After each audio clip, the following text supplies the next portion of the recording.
The impossible defense.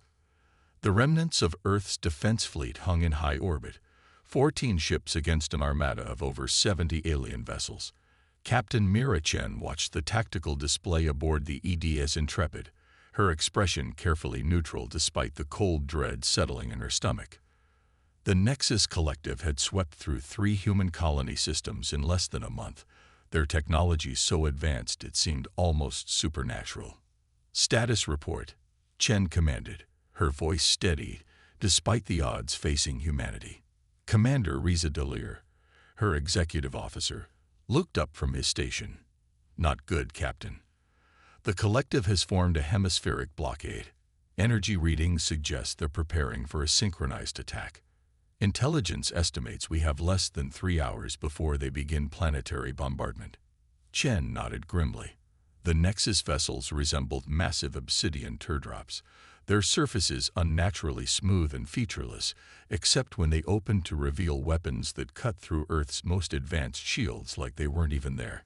Conventional missiles, railguns, and even the newest fusion-based energy weapons barely registered against their defenses. "And Project Longshot?" she asked, referring to humanity's desperate final auction.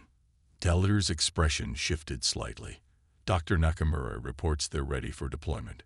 Chen didn't miss the doubt in his voice. "You still think it won't work?" "With respect, Captain, we're facing an enemy with technology centuries beyond ours. And our answer is that." Delir gestured toward the cargo bay where technicians were making final preparations.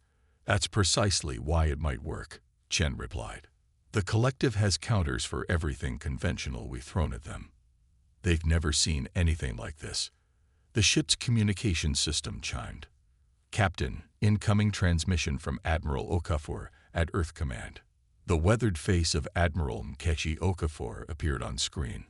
The lines around her eyes testament to sleepless nights coordinating Earth's failing defense. "Captain Chen, status of Project Longshot. Ready for deployment, Admiral." "Good. The Security Council has given final authorization. You are cleared to proceed." Chen nodded solemnly. "Understood, Admiral." Admiral Okafor's formal tone softened slightly. "I know how this looks, Captain. Half my staff believes we've lost our minds, but conventional tactics have failed us. Perhaps unconventional thinking is our only hope now." As the transmission ended, Chen turned to her crew. "Battle stations. All hands prepare for combat maneuvers." In the cargo bay, Dr. Kaido Nakamura supervised as technicians made final adjustments to what looked like oversized metal canisters.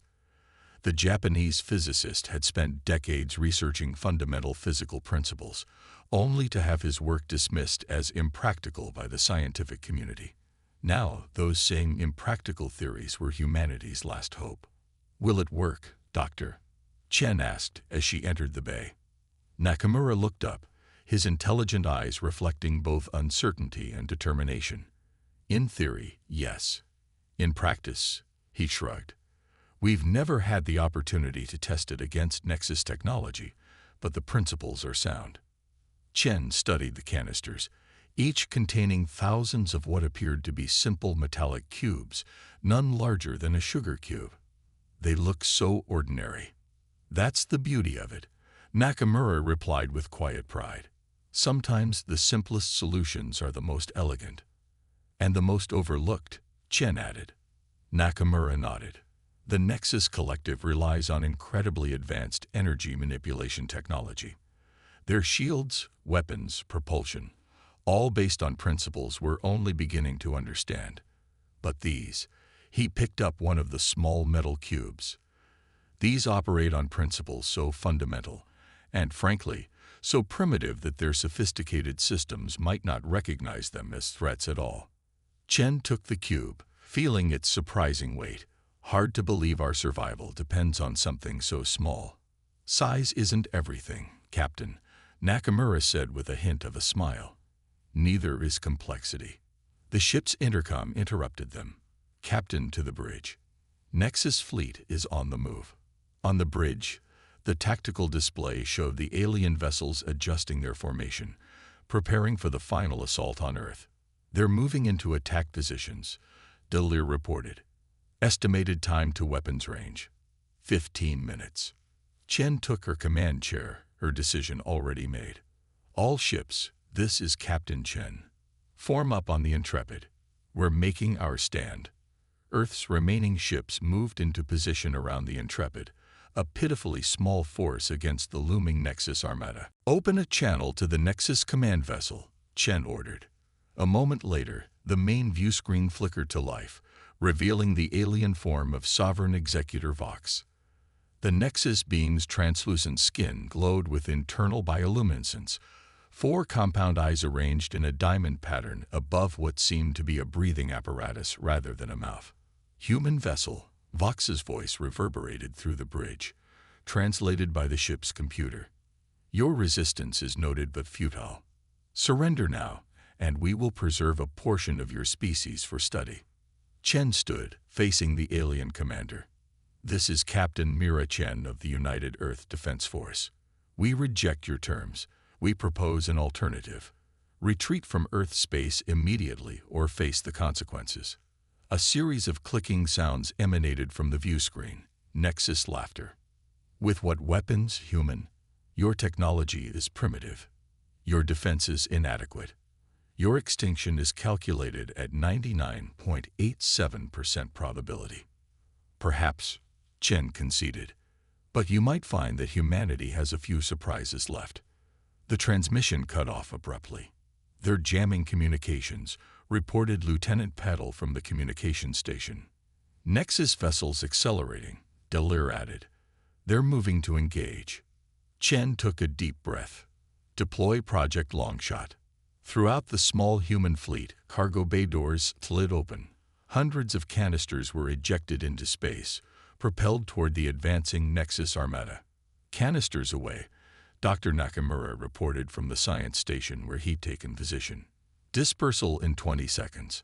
On the tactical display, the canisters appeared as tiny dots moving toward the massive Nexus vessels. Several exploded as they encountered the outer perimeter of Nexus defenses, releasing clouds of the small metal cubes. Cubes deployed and active, Nakamura confirmed. Energy signature nominal. The bridge crew watched in tense silence as the clouds of tiny cubes drifted toward the Nexus ships, seemingly harmless against the massive alien vessels.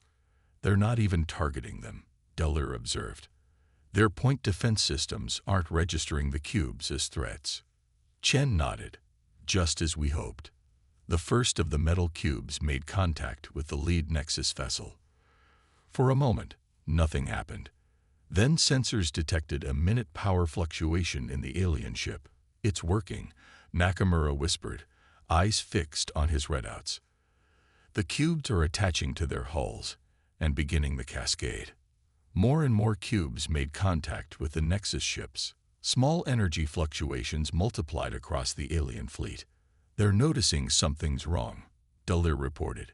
Nexus vessels are increasing power to shields. Too late, Nakamura said with growing excitement. The reaction is self-sustaining now. They can't stop it.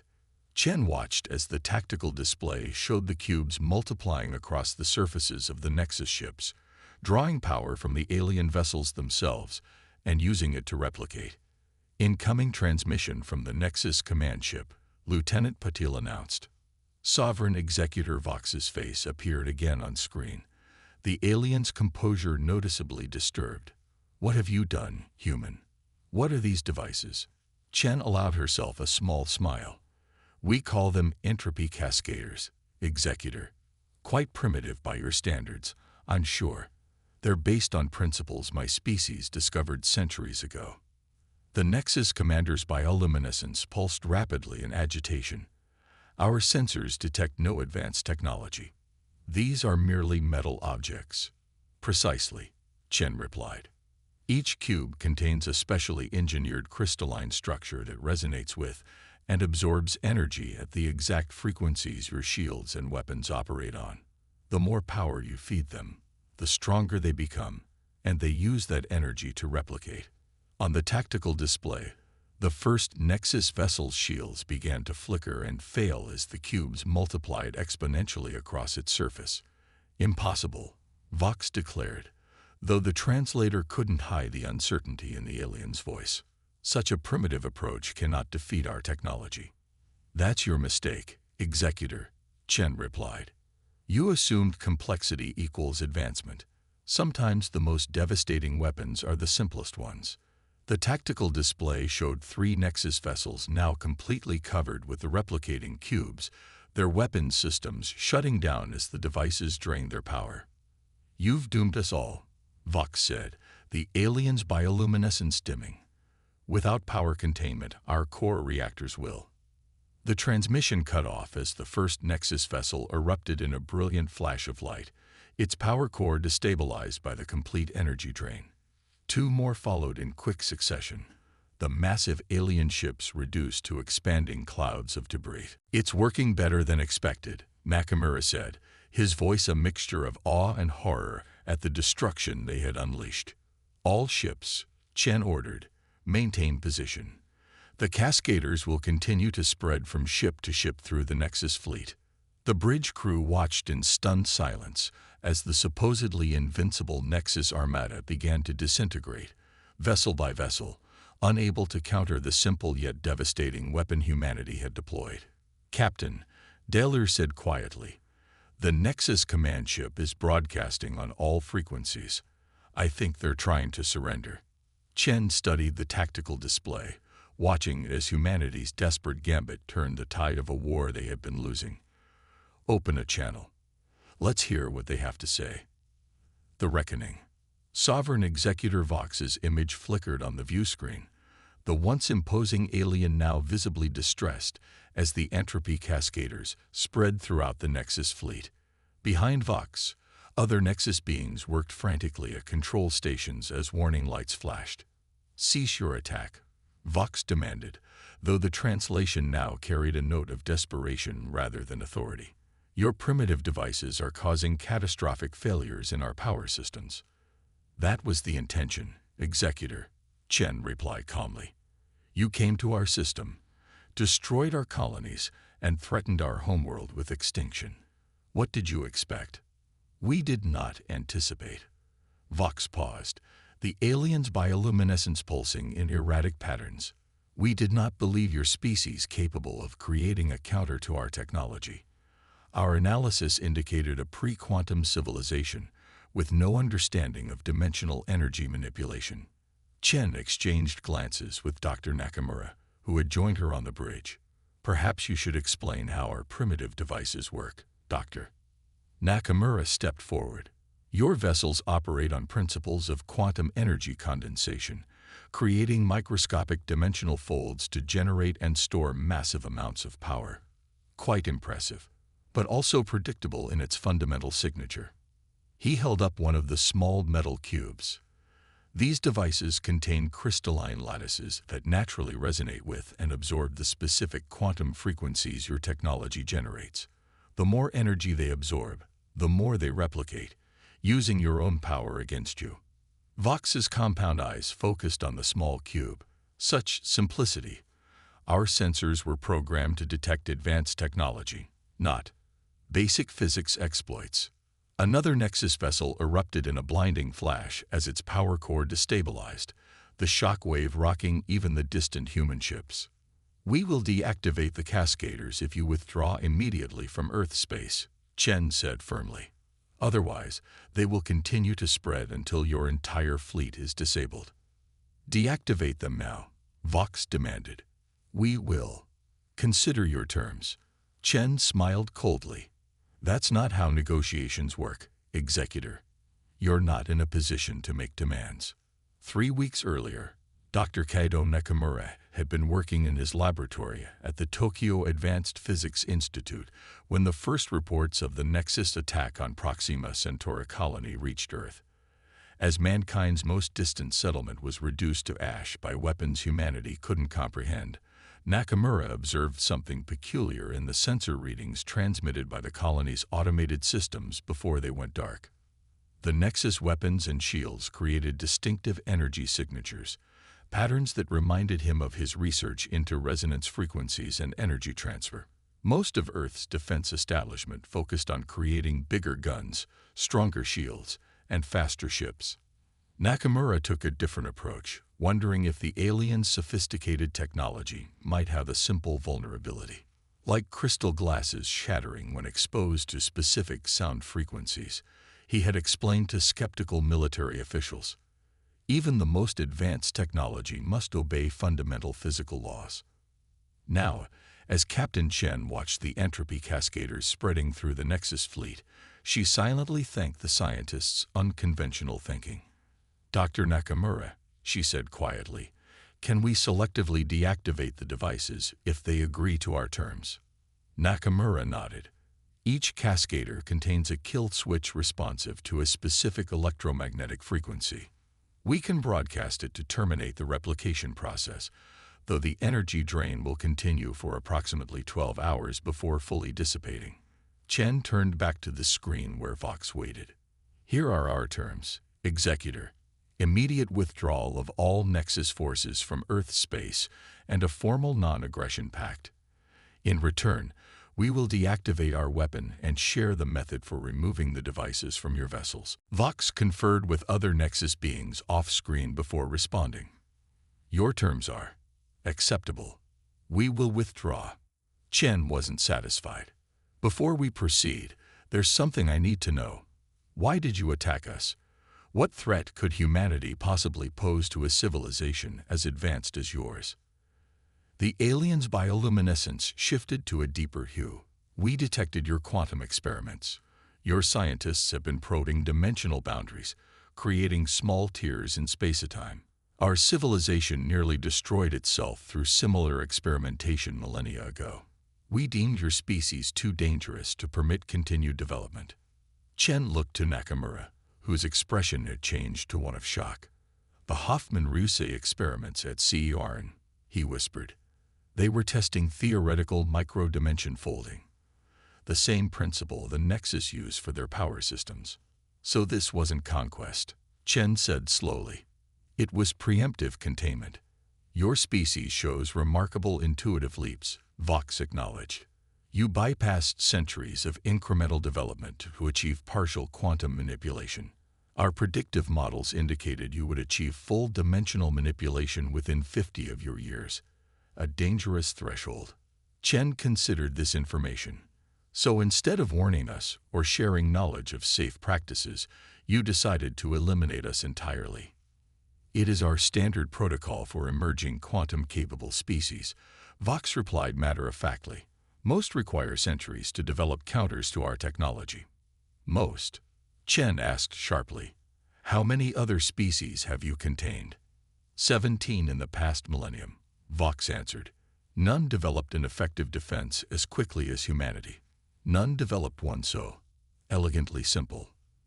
The bridge fell silent as the implications sank in. The Nexus weren't conquerors. They were custodians, albeit ruthless ones, preventing younger races from making potentially catastrophic mistakes. "It seems we've both misunderstood each other," Chen said finally. "Perhaps there's room for a more comprehensive dialogue." Over the next hours, as the entropy cascaders were selectively deactivated and the surviving Nexus vessels withdrew to a safe distance, negotiations began in earnest. Dr. Nakamura worked with Nexus scientists to address the safety concerns of Earth's quantum experiments, while Admiral Okafor and the Security Council drafted terms for a more permanent arrangement with the alien civilization. 2 days later, Captain Chen stood in Admiral Okafor's office at Earth Command, watching through the viewport as Nexus and human ships now worked side by side to clear debris from Earth orbit. "They're calling you the savior of Earth," Okafor said, handing Chen a glass of whiskey. "You and Dr. Nakamura." Chen shook her head. "We got lucky. If the Nexus had recognized the threat of the cascaders earlier." "That's not luck, Captain. That's the fundamental advantage of human thinking," Okafor replied. "The Nexus Collective became so advanced they forgot to look for simple solutions. They built their empire on complexity and overlooked basic principles. According to Vox, they've already adjusted their protocols for first contact with emerging species," Chen said. Our solution was so unexpected, it's apparently caused quite a stir in their leadership. Okafor smiled. Good. The galaxy needs a reminder that technological superiority doesn't guarantee victory. Sometimes the simplest approach is the most effective. As Chen sipped her drink, she thought about humanity's new position in the galactic community. The Nexus had inadvertently introduced Earth to a wider universe filled with advanced civilizations, many of which now viewed humans with cautious respect after news spread of how they had repelled the supposedly invincible collective. What happens now? She asked. Now. Okafor gazed out at the Earth below. Now we join the conversation. The Nexus have offered to sponsor our formal introduction to the Galactic Assembly. Apparently, any species that can develop a counter to their technology has earned a seat at the table. Chen nodded, feeling the weight of responsibility settling on humanity's shoulders. They had survived their first contact with an advanced alien civilization, not through overwhelming firepower or superior technology, but through ingenuity, creativity, and the willingness to try unconventional solutions when conventional methods failed. In the vastness of space, Earth might be a newcomer with relatively primitive technology, but humanity had proven that innovation and determination could overcome even the most advanced adversaries. And that perhaps was humanity's greatest weapon of all.